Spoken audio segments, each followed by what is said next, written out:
All right, and we'll take about 1 minute after 8:30 to start to let folks in.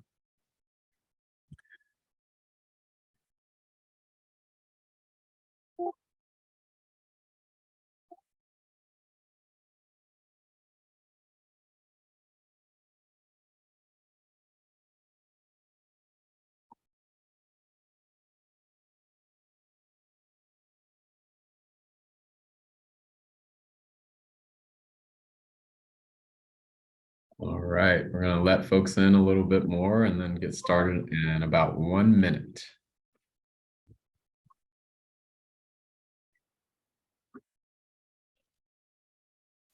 And William, you can pull the, there we go.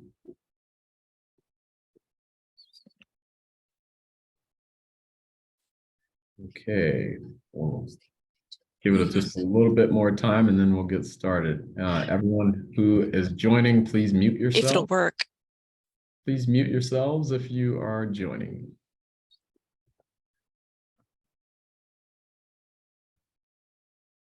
Okay, folks, it is 8:31 on my clock, and it is an amazing day here in Snohomish County. And it is an amazing Coffee Chats day because we get to start with the state of the utility. All right, so welcome everyone. Thank you for joining for another installation of Coffee Chats. I am your host, Gary Clark, President and CEO of Economic Alliance, Snohomish County. Today, we have the pleasure of hosting two leaders from Snohomish County PUD who will share their insights on the initiatives undertaken by the PUD to plan strategically and manage resources for the future that offers affordable, reliable, environmentally sustainable energy.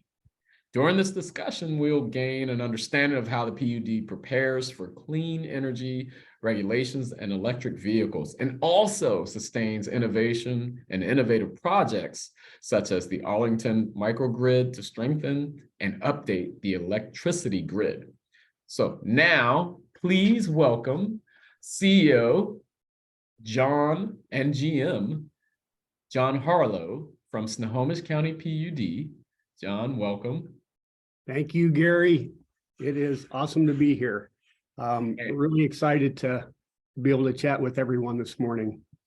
Thank you, John. And then we also have the very awesome Garrison Marr, who is actually the Senior Manager of Power Supply for Snohomish County PUD. Now, really quickly, before they dive in, I want you all to know, thank you, Garrison, for joining. Thank you so much for having us. Thank you. Thank you. I want you all to know that not only is John Haarlow an amazing CEO and guru of the utility realm, but he is also an excellent basketball player. Not only is he an awesome basketball player, but he passes the ball like John Stockton, Maravich, Steve Nash, those folks, but he has also had an experience at the famed Rucker Park in New York City. So welcome, John. Take it away. Yeah, the check's in the mail. Gary, thanks very much for the added color commentary. Again, super happy to be here with everyone this morning. And as Gary mentioned, I've got my partner in crime, Garrison Marr, our Senior Manager of Power Supply. So you don't have to listen to me the whole time. Garrison will dive into some really interesting things. Love the opportunity to tell the PUD's amazing story and all the good things that we've got going on. A huge shout out and thank you to the Economic Alliance of Snohomish County for this opportunity. We certainly have challenges and opportunities in front of us, but it's critical when we have the opportunities to engage with all of you, the leaders of Snohomish County, and have conversations like this. You're all also residents and business leaders in Snohomish County and Camino Island, and this is your utility. PUD is your utility, and it's really exciting to know that we have a bright future, and we're going to be a part of helping to lead Snohomish County into the future in a good way and accomplish the vision for Snohomish County. I'd also like to thank our 3 PUD commissioners who I believe are on the line and listening in on the meeting. Our Commission President, Rebecca Wolf, Vice President Sid Logan, and Secretary Tony Olson. Just an amazing group of commissioners that we are thankful to have. They are our policymakers for our PUD, and they help ensure we deliver on our mission to every resident, every business owner in Snohomish County and Camino Island. Couldn't do all this without them, for sure. So I want to start with who we are. First, I want to point out this super cool picture. This is one of our line foremen, Jenny Lee Morzoff, and our line apprentice, one of our newer line apprentices, Samantha Jensen. And this picture was taken recently, but it just goes to show one of the highlights of our diverse workforce, and even more importantly, and I think just again, super cool, the positive impact that women are having and making to help your PUD be a phenomenal organization. They are our 2 primetime players for the PUD. We are public power and water. And again, I always hesitate. My background is in investor owned, so I will never badmouth the investor owned, but there is something special about public power and the commitment to the communities, the way we engage, and the fact that our customers, you all, own us. And I think that linkage is very important, very critical.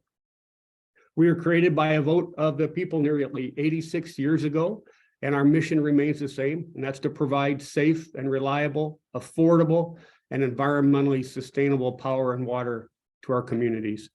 We serve more than 850,000 people and 20,000 businesses in Snohomish County, making us the 2nd largest public power in Washington State. And I think even more significant, we're the 12th largest public power organization in the country.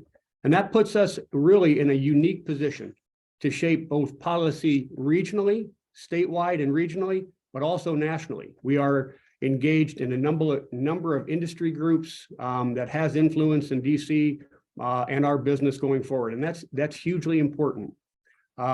We can invest in a better future while at the same time serving our neighbors and friends. Our power supply is on average 97% carbon free. So when you charge up your EV, you're heating your home, all those things that you do with electricity, you can be glad you're doing it with clean, renewable power, most of it produced by hydropower, just like our very own Jackson hydroelectric project.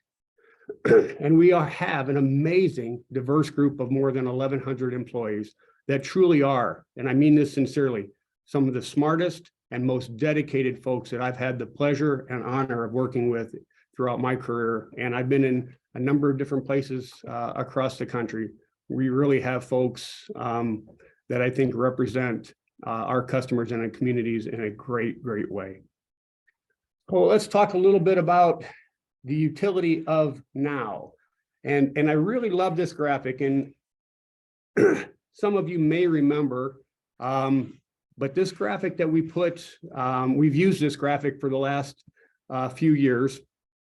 And it's one that I've been proud of since actually stepping into this role, because now we have the ability to kind of scratch out the future and put now, because many of the things that we had in our strategic plan when I first stepped into this role, we have now either in place or are currently under development. And you can see many of the innovative projects that we're looking at building when we started this role are now in place, and others again are underway. Our Arlington Microgrid is now fully functional and can be seamlessly islanded from the grid. And this might not seem like a big deal, but this is a huge deal. And this is an example of where we, the PUD, punch way above our weight.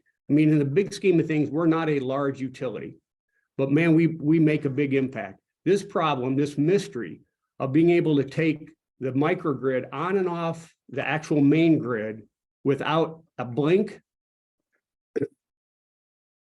is extraordinary. We have worked with our vendors, other utilities, But this was a problem, and again, a mystery that hadn't been solved by a lot of big players. And it was our team, again, partnering with our vendors, that were able to solve that problem. So I think some of you have had the opportunity to be up at the Arlington Microgrid and have that demo performed. If you haven't, that will be an opportunity, or we will be providing opportunities for tours. So it's not very exciting when it happens, because you don't realize that the microgrid is actually going on and off the main grid. But that's what makes it so cool from a reliability and a resiliency standpoint. Catastrophic events where we would have to rely on the battery storage and the benefits of the microgrid to be able to do that and not affect computers and other sensitive devices. That's a big deal. So very, very proud of that fact. Our EV fast chargers at the main office building on California are now installed and being used. I can look right out my window and see how often those are being used. So that's super cool. Our Flex Energy pilot, which is helping us learn about new smart rate programs, just wrapped up our second season. We'll take those learnings and start to apply those as we deploy Connect Up, which is, again, the largest and most significant project the PUD has ever undertaken.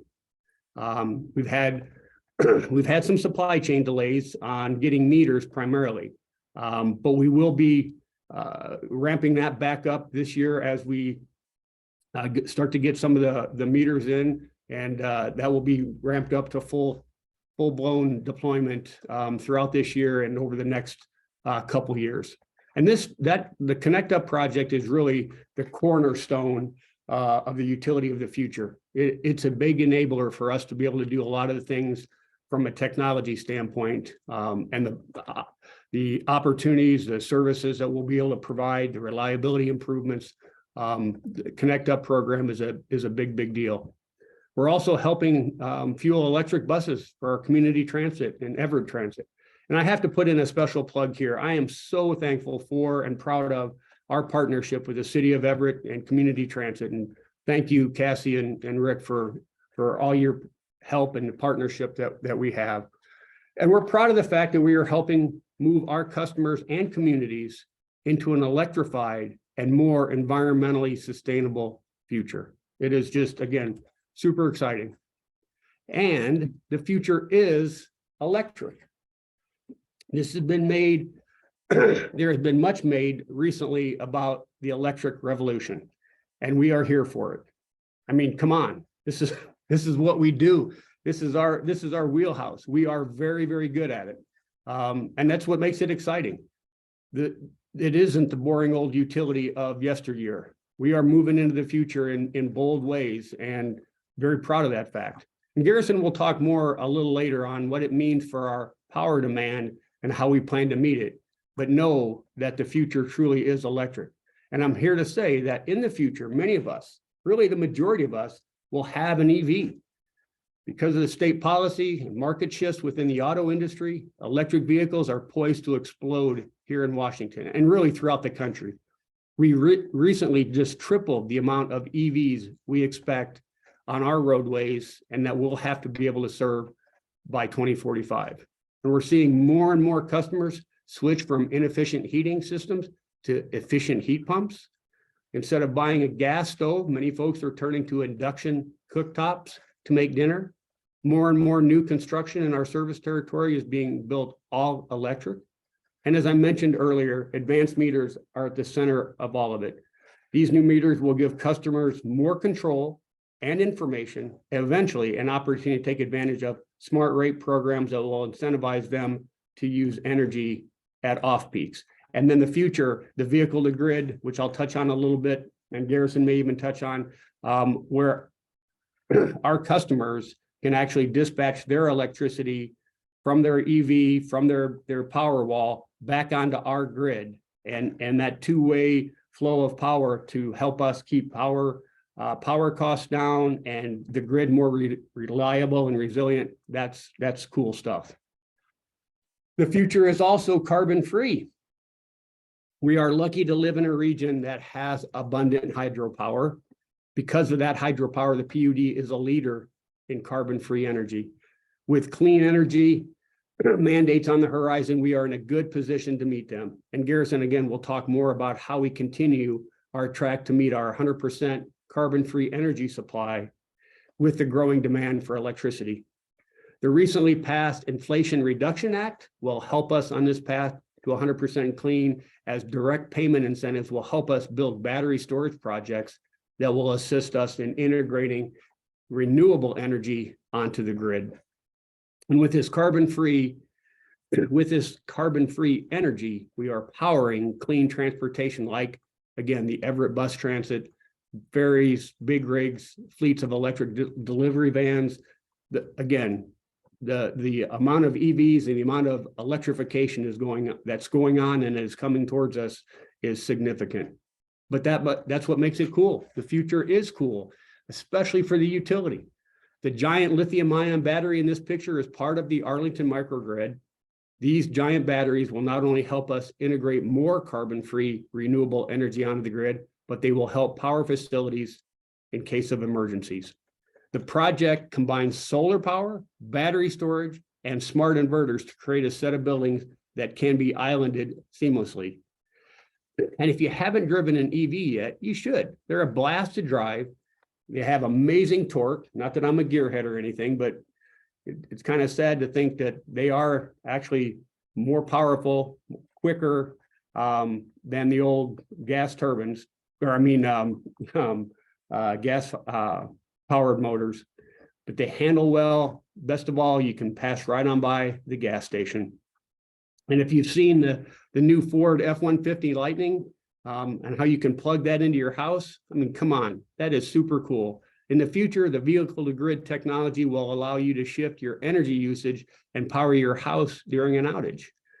Again, also taking the battery or the energy from that F-150, putting it back onto the grid. In times where you may not need the energy, but somebody else or we do, to distribute to other customers, and we can incentivize those types of storage capacities or capabilities. We've been on the cutting edge studying vehicle to grid technology at our Arlington Microgrid, and the lessons learned that we are learning will pave the way for the future of the vehicle to grid technology. Again, it's just another way where we are truly punching way above our weight. And I mentioned induction cooktops earlier, and they're all the rage, as I understand it, with chefs. I wouldn't know that. My wife would tell you that I can't find our stove, but she is an amazing cook. So she has spoiled me for 40 some years, and I'm thankful. But the technology actually is super cool. Uses magnets to heat the electrons in the pan. Again, that stuff is way over my head, but again, it's super cool, and it's about electricity. We're also using drones to inspect equipment and make sure that we can replace it before it fails, decreasing outages. We had demo of our drones at our last safety fair, and I was blown away with what they can do and the capabilities that they have. All this means cool new jobs. We need engineers, IT people, field techs, etc. And I'll talk a little bit more about that. To work here, coming through my laptop.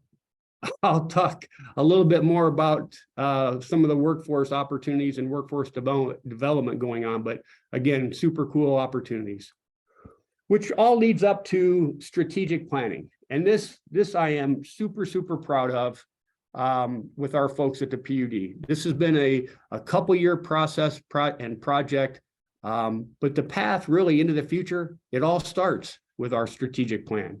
We took huge steps in developing our strategic plan this past year, holding dozens of scenario planning workshops that imagined what 2040 could bring and how we can leverage our capabilities and our resources to meet the opportunities and the challenges that lie ahead. We had significant discussion around foundational elements and went back to the very basics and spelled out our purpose, our values, our commitment, and our vision, and then developed our strategic priorities and objectives. The vision, which you can read on this slide, and then the purpose, the values, our commitment are on the next slide. But it gives a visual of really the fantastic work that our team has done to really go back to the basics and build up to what we need to have to guide us well into the future.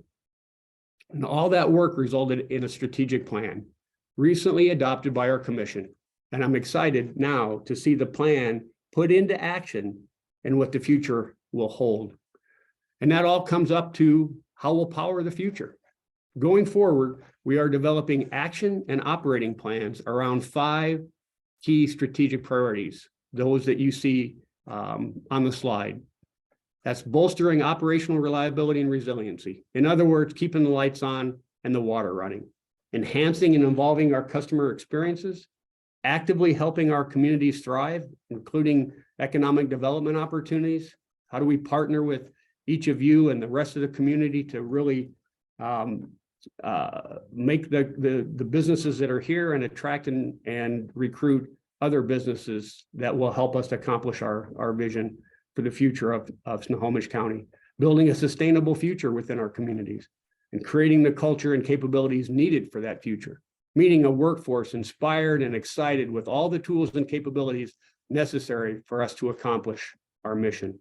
And Garrison will get into the nitty-gritty in just a bit, but it takes a lot of planning and a lot of work to make sure we are positioned to deliver on our promise in regards to power supply in the years to come.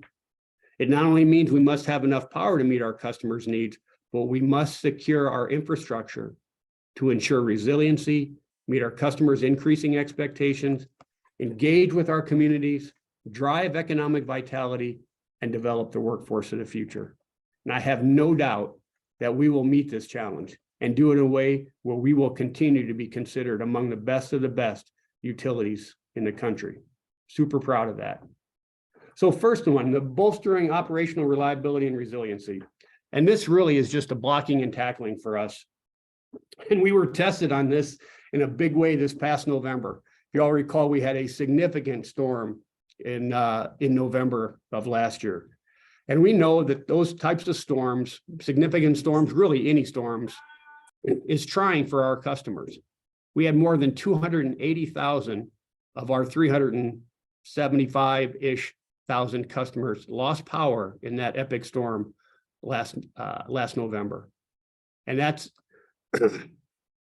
we handled it well, but there's always learning opportunities in those types of events. And we have captured those, and we are putting those in place, part of the strategic plan, part of infrastructure improvements to continue to get better and better at how we handle storms.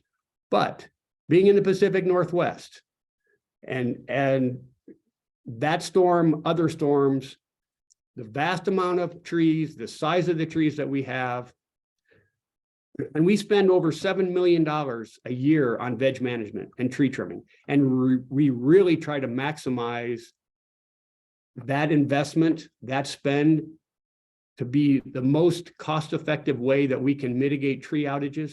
But when you have wind, and again, the trees that we have here, it's impossible to storm-proof, or it is cost prohibitive to storm-proof our systems.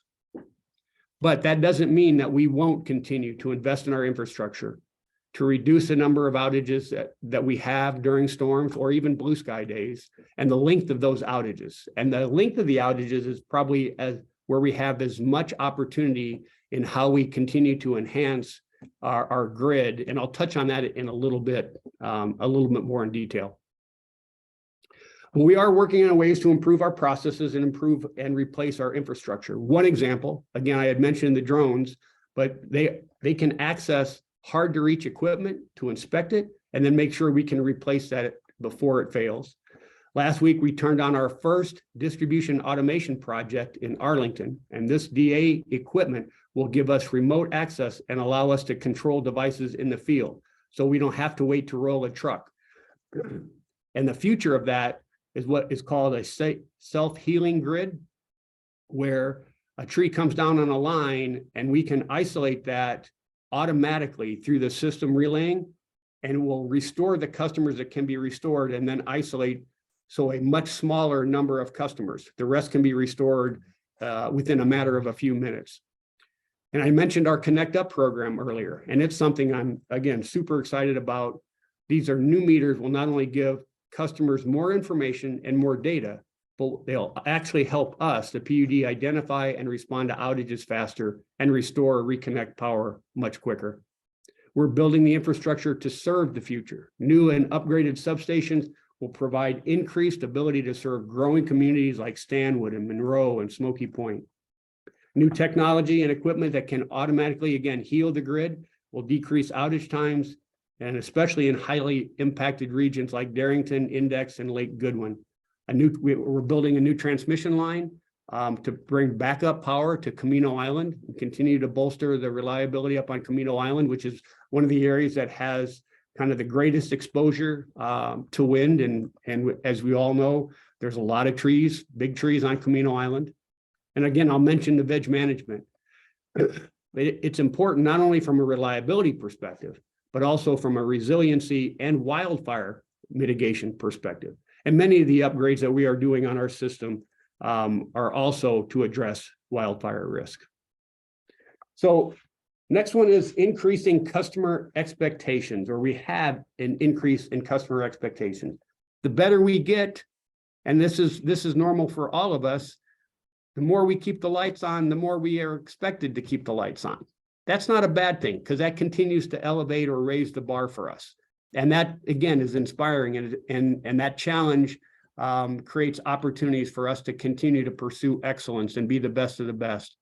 I want to make a special point to Tracy Frass, who is pictured here. She's one of our amazing customer service reps, and I do have to brag on them. I mean, they are our frontline, deal with our customers, and they just do it in an amazing way. They are so gracious. They really go above and beyond to serve our customers. We know we've just gone through the pandemic and some special needs, and again, I just can't say enough good about our CSRs who handle the phones, take care of our customers, and they just do it in a fantastic way. And we really try to listen to our customers. We pay attention to the many channels our customers give us feedback. That's JD Powers, our energy insight surveys, our focus groups, and many more venues that we are really trying to listen to our customers. We recently held an IRP open house to discuss future planning with our customers and had a robust discussion on hydropower and solar and battery storage. We hear from our customers in many ways, and much of what we're hearing is good, but in the spirit of continuous improvement and our desire to be the absolute best in the country for our customers, we want to continue to strive to be better. So we're taking the feedback, even if it is good feedback in some ways, and trying to figure out how can we do better? How can we serve you? How can we serve our customers? How can we serve our communities in better ways? Some examples: we launched our new My Snow PUD app in 2022. This new tool gives our customers their energy usage and the bill info right at their fingertips. We continue to improve our outage communication. I hope most of you know or have used the outage map, but the next step in that process is now we are rolling out outage text alerts. So if you have an outage, you can go onto the outage. At this point, you can go onto the outage map, you can sign up for text alerts, and you'll receive updates on the status of that outage, including the cause of the outage and the estimated restore time. And what the future holds is you won't have to go on to sign up. We'll be able to sign folks up to receive those text alerts. So when you do have an outage, you don't even have to be home. We will send you a text alert to say, hey, we know you have an outage in your neighborhood or at your home. We've dispatched, we've rolled a truck. We'll find out what is causing the outage, and we'll provide you with an estimated restore time of when that outage will be restored. And then we'll circle back after it's been restored and confirm that it has been restored. And if you have any other questions or any needs, you can reach out to us and let us know. It's one of the things that we are most excited about, that we think our customers deserve and we want to be able to deliver on. We've also leveraged strong relationships with our community partners and federal funding to help thousands of our customers ease the burden of high energy bills, especially in the wake of the pandemic. And I've heard some of the stories from our customer service reps talking with some of our customers who have struggled and who have received help, and they truly are heartwarming. And I want you all to know that our team at the PUD pursued the federal funds extremely aggressively to help our customers. They really went above and beyond. And because of that, because of the Team PUD's hard work, we and all of you benefited. All our customers / owners benefited because we were rewarded with a larger share of those funds that we could distribute to our customers in need. The next one is actively help our communities thrive. And this is another one that I am extremely excited about. In recent years, at my urging and pleading, we have increased our involvement with our local communities. And I hope you've noticed. I hope you've seen our high voltage trailer at a community fair, heard from your child about a PUD teacher talking to them about electrical safety in the classroom, or chatted about EVs at our recent EV car show.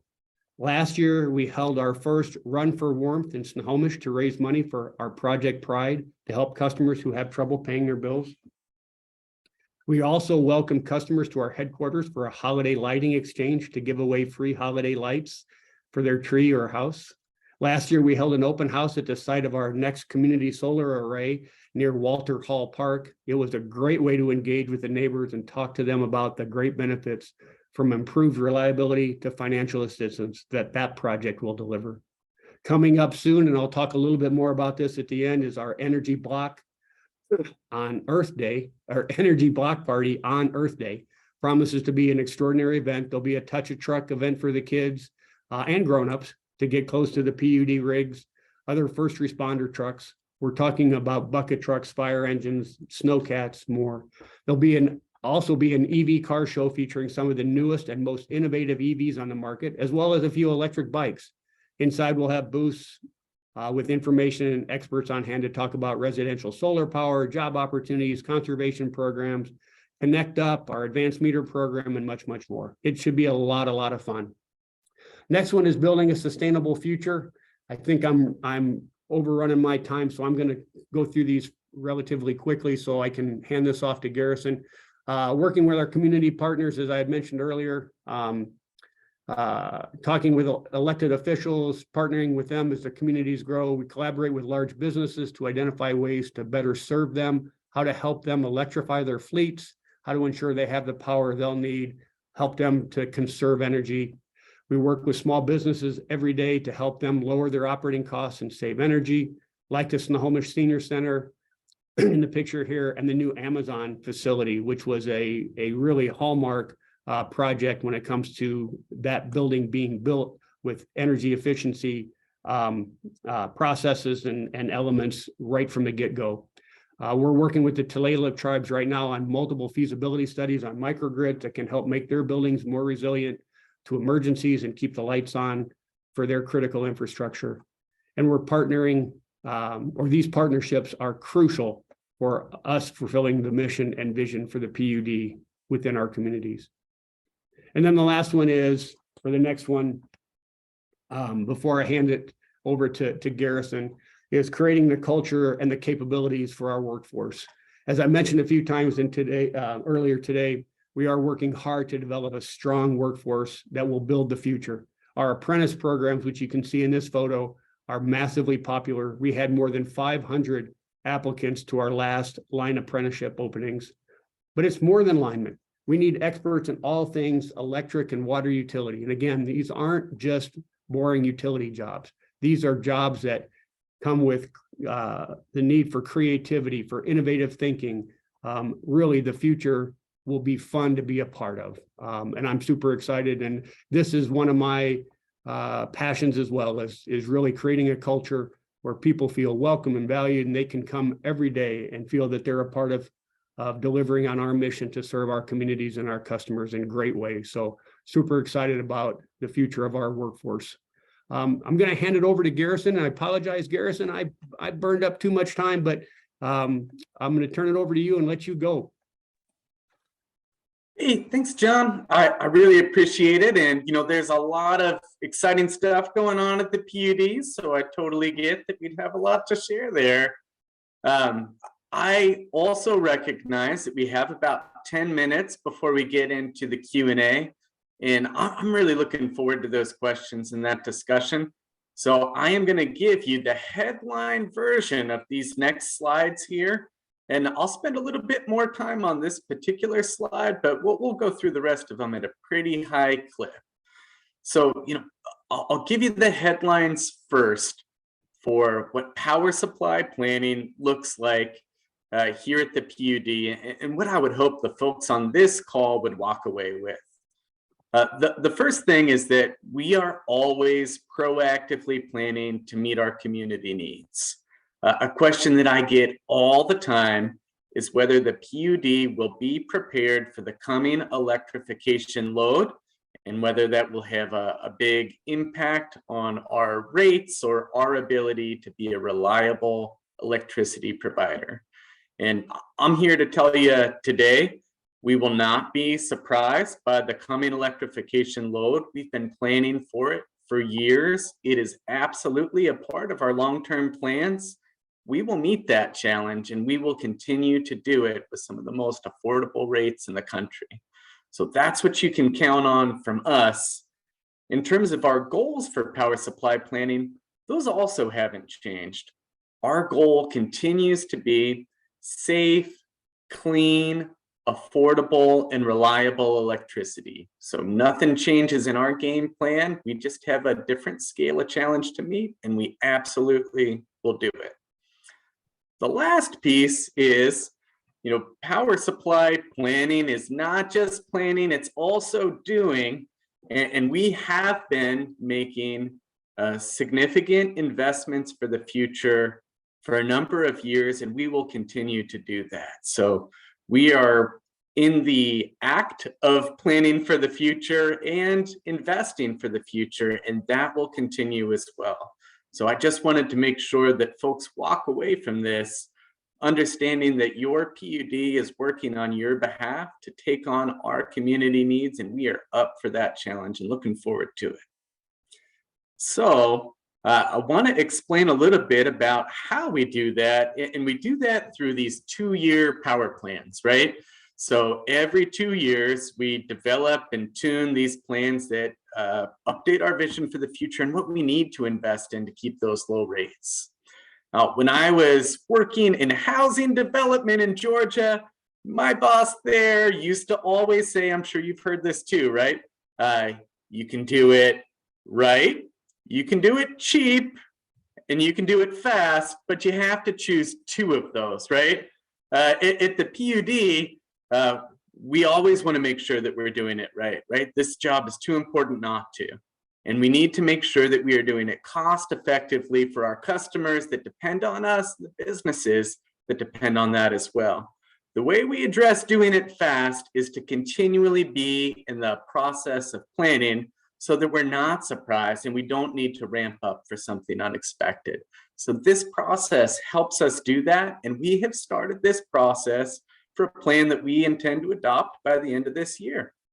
So that's where we're at the biggest, kind of scale and scope, that 30,000 foot level. We are looking at every hour using computer simulation of multiple futures to ensure that our power supply and our forecast load are a good match for each other, and we are proactively planning for that supply.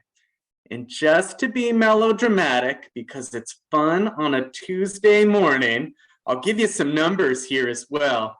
We're looking 8760, right? All the hours of a year. We're looking out at a 21-year planning horizon. So now we're up to about 11.957 million rows of data that we're evaluating our adequacy upon. Then we look out at multiple scenarios to make sure that we have a plan for lower, higher, and base economic growth. So we consider about 45 million data points every time we put together these plans. So we are really looking at all of the risks and opportunities. Those are the headlines. I am going to give you a quick run through these remaining slides here, and I promise you they'll be a lot shorter than what I just shared with you on this one. So, want to make sure that we're walking away with the big messages. Here's a really interesting one, right? This is the question that I think we get the most. What does that EV load look like? Are you ready for it? Are you planning for it?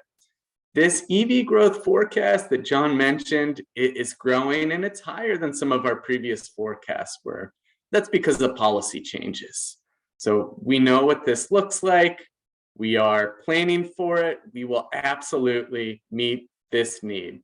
This is one of our load drivers. There's others: population growth, economic growth, all of the things that make Snohomish County a vibrant place. We're here to enable that and to foster those things that make this a great place to live and work. So here, and I'll move on to this next slide, which at a high level, I'd just like to share that the PUD is really operating from a position of strength. You're seeing some pie charts that I'm sure are hard to read, and I would point your direction to the navy blue on the left-hand side. That's our position of strength. About 75% of our power supply comes from BPA at cost. So that is not a market price. That is the cost to produce that electricity. Your PUD turns around and provides that to our customers at cost as well.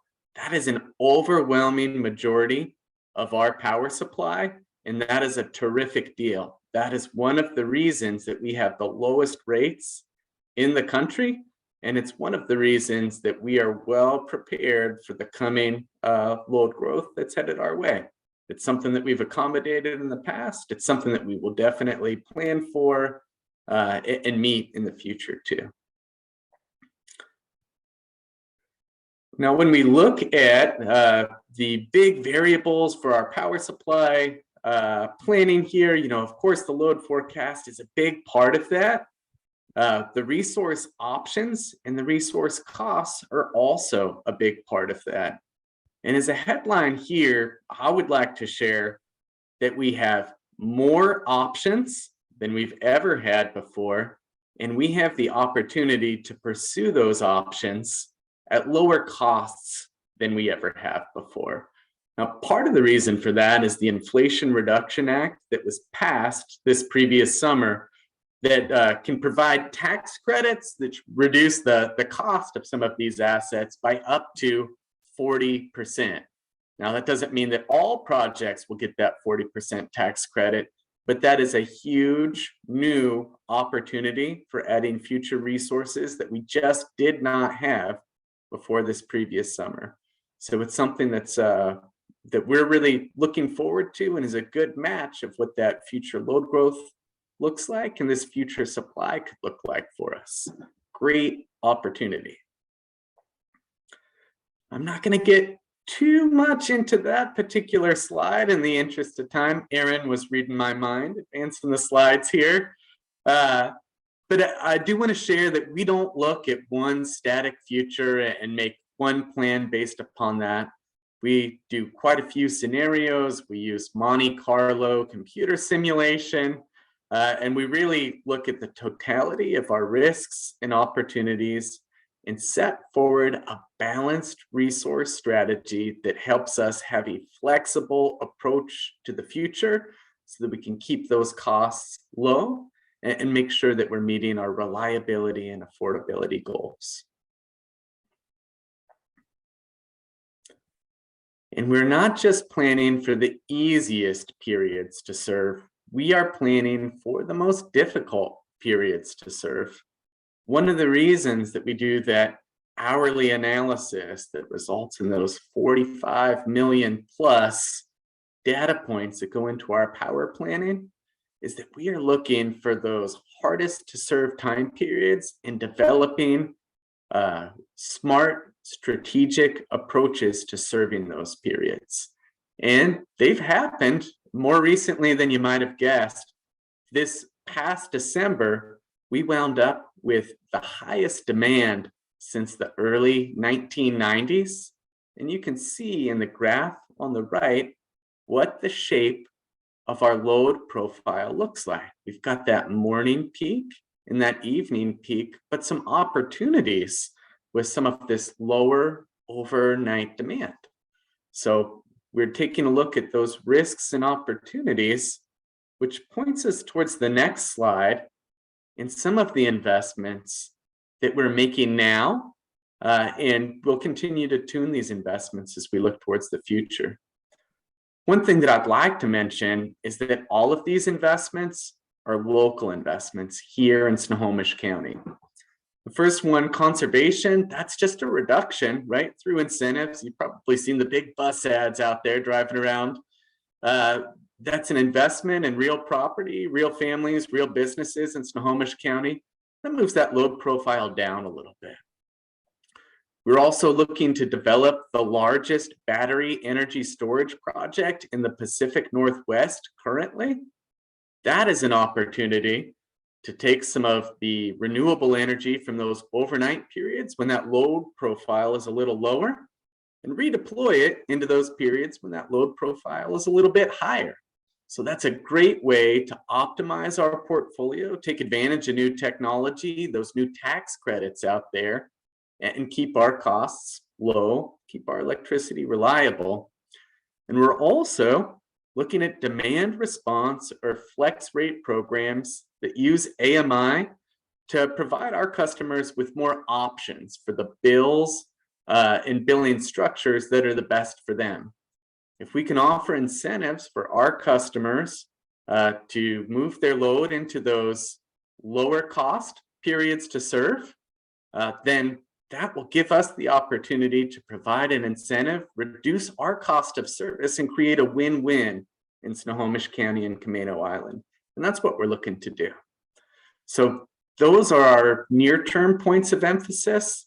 And in the interest of time, I might round up and say, if this was our plan before, which does include those things that I just mentioned, the process that we're in right now for the 2023 IRP update is to tune this plan and to make sure that it rises to the challenge of the EV load growth and electrification that we're seeing. Likely means this plan scales up a little bit, and we'll be evaluating the cost, reliability impacts, the clean energy outcomes of our plans, and making sure that it meets our needs, our customers' expectation, and sets us up well for the future. And as a takeaway, I would say we will absolutely meet those future needs. And we are looking forward to hearing from the folks on this call and other folks in the community that are interested in engaging with us and participating in this process. We've had public open houses. We'll continue to. And of course, we'll be giving briefings to our commission all along the way as we march towards December 2023, when we will adopt an update to our existing plan. That's all I've got, and I hope that's a good segue to some Q&A. All right. Thank you very much, Garrison, and also John, for an excellent update on the state of the utility. Now we can dive into some Q&A. Well, you see that there is an Earth Day event that they posted here as well, April 22nd. But let's go ahead and go to our panel screen, and we will go ahead and dive into some questions. So first question for each of you is tied to how do you plan on balancing that need for affordable energy with the growing demand for renewable and clean energy? And I'd also ask that folks who have questions, please throw them in the chat now, and we'll try to get to them. All right. Yeah, and I'll kick that straight to Garrison. Perfect. Affordable energy and clean energy, from my perspective, in the past might have looked like circles without as much overlap as they look like today. Today, I would say that some of our most affordable options out there and the most realistic to develop in Washington State really are clean energy resources. And that is why our existing resource strategy and plan is comprised of only clean energy resources. We did the economic analysis, and we found that to be the cheapest, most cost-effective strategy for the PUD, which just happens to be an all clean energy strategy as well. And we expect that that will continue to be the case in the future, especially as these new tax credits come in and reduce the cost of developing new clean energy resources. So it may be even more true for this next power plan than it was in the previous one, which really came to that conclusion. All right, I'm tabulating some, we have some additional questions here. I want to make sure I get to just a few of our panelists questions that we have in the chat. There's a question in the chat about Snohomish PUD, and it asks about, does the strategic plan include reaching out to underserved areas such as low-income scale communities, as well as the BIPOC community, for jobs within PUD or education and sustainability and how to save energy? Yeah, that's a great question. And I'm actually proud to say that we are hitting on a number of those. A couple quick examples: the South Everett solar project that I mentioned, that is actually being built in one of our more vulnerable communities. But it also aligns with, they are a summer peaking community. So the solar helps in regards to reliability, but the proceeds from the solar generation will go directly to help support Project Pride, which is really the program that helps us, our folks struggling to pay their utility bills. So that checks a few of the boxes there. And again, it's one of the projects I'm super proud of. We are partnering with the Tulalip tribes on our AMI deployment. We've got a number of new people that we're hiring to be the meter installers for that project, with a potential for future positions after that project wraps up at the PUD. Super excited about that. So yeah, there's a lot of things going on. We could spend a lot of time, and I'd love to hear other thoughts and ways that we can reach out to our communities, but that's a big deal for us. Thank you, John. Looking forward to it. I know that this is a priority for PUD, and so really excited to hear that. Another question is, how are you collaborating with government agencies and other stakeholders to meet clean energy mandates? Yeah, another excellent question. I'm going to kick that to Garrison, because he is right in the heart of that. He's in the eye of the tornado, so to speak. Yeah, I appreciate that one. You know, we have a great government relations team that keeps us abreast of the policy changes happening at the state, local, and federal level. So we make sure that any of the regulatory changes are included within our long-term power plan, so that we are making sure that we have a power plan that thinks about reliability, but also our regulatory compliance needs, and has us pointed towards the future in a smart way.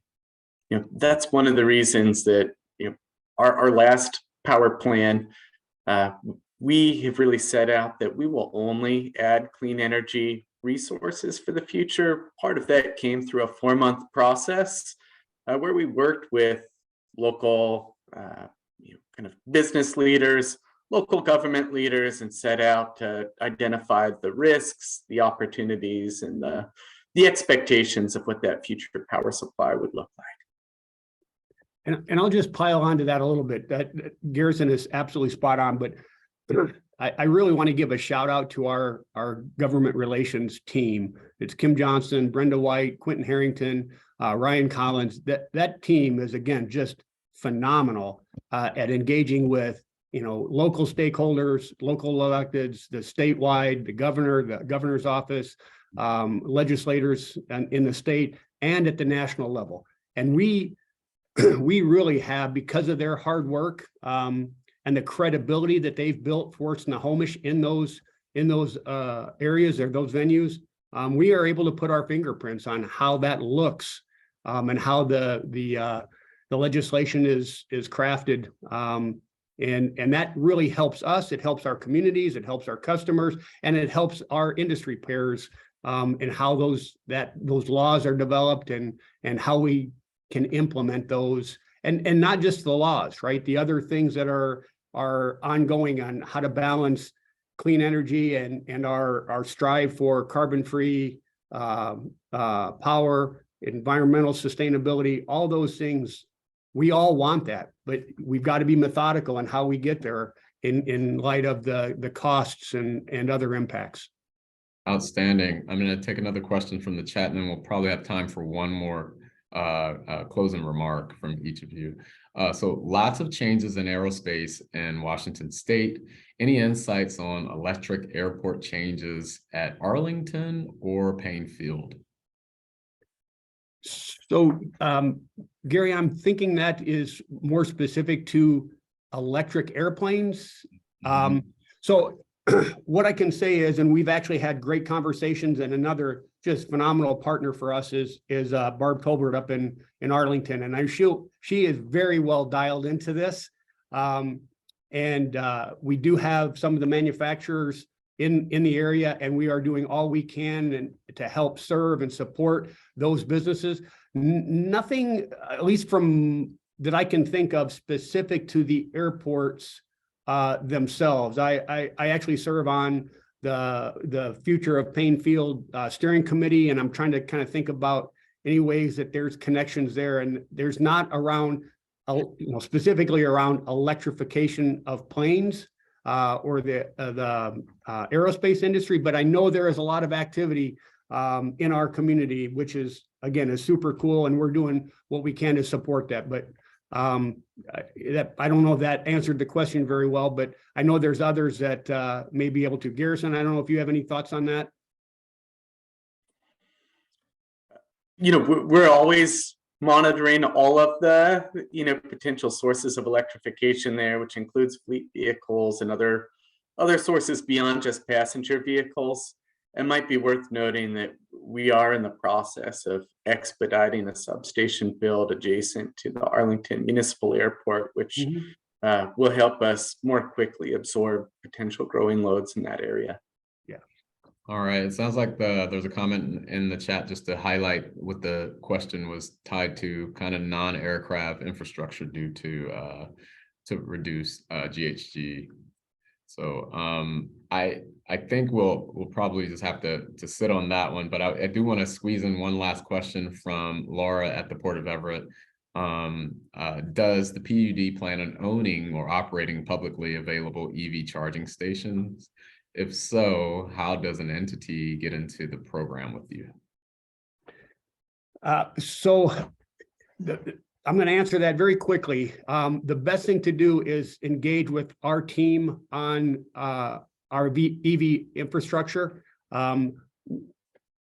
We are partnering, maybe not looking to directly own, but partnering with other agencies, other entities, on how best to develop the EV charging infrastructure in Snohomish County and the community. All right. Well, John, I want to just give you a quick minute to give a final closing remark, and Garrison as well, if you'd like. Yeah, I'll leave everybody with, again, an invitation to the Energy Block Party. It's coming up on Earth Day in April. Invite kids and families. There'll be an EV car show featuring some, again, the newest cars, most innovative EV cars, electric bikes, lots of things to do, conservation programs, job opportunities, and food trucks. So please come out and join us. It'll be fun. All right. Well, Garrison, I don't know if you have any final remarks.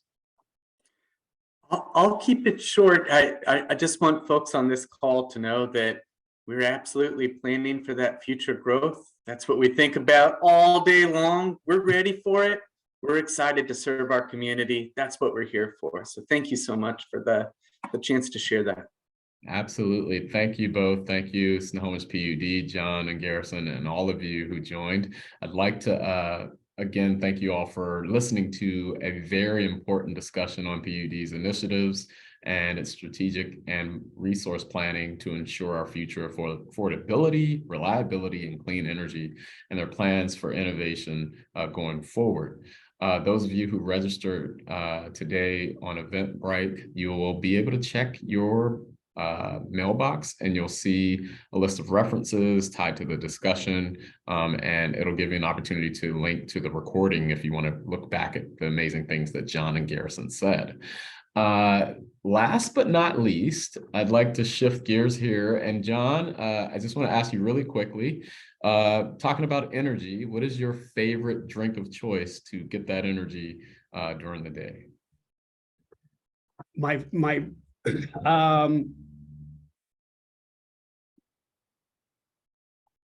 A fresh juice. All right. Okay. Okay, Garrison. It's just going to have to be the biggest cup of coffee I can get, I think, from my side here. All right. All right. Well, folks, on April 11th from 11 a.m. to 1 p.m., we will have the Snohomish County update presented by The Boeing Company. That is Executive Summers from Snohomish County will be presenting again at 11 a.m. to 1 p.m. At the Future of Flight Payne Field. And this is an amazing opportunity. And as you can see in the chat, there's also the Energy Block Party information. There's a lot going on. So please make sure you register. John and Garrison, if you would join me in grabbing your cups, if it's a fresh squeezed drink, that's fine as well. I also want to highlight that we are having on April 26th from 10:30 a.m. to 2 p.m. our annual meeting and economic forecast. That's right, for Snohomish County. And we have a keynote speaker that will speak to some innovative opportunities at the Tulalip Resort Casino. We may also have a few surprises for you. So please, if you haven't registered, you can use the scanner to check that link. And last but not least, you know what this time is for us. Everyone go to gallery if you can't. If you're not on screen, come on screen. We want to share the drinks that we have this morning to boost our energy here. So we can go to gallery and let's see. Folks, this has been an amazing day with Snohomish PUD. This is Economic Alliance Snohomish County. And I want to thank you all for being here, showing your energy boost and making sure that you thank Snohomish PUD and energy. Thank you all. Have a great day. Thank you, Gary. Gary. You all. Thank you.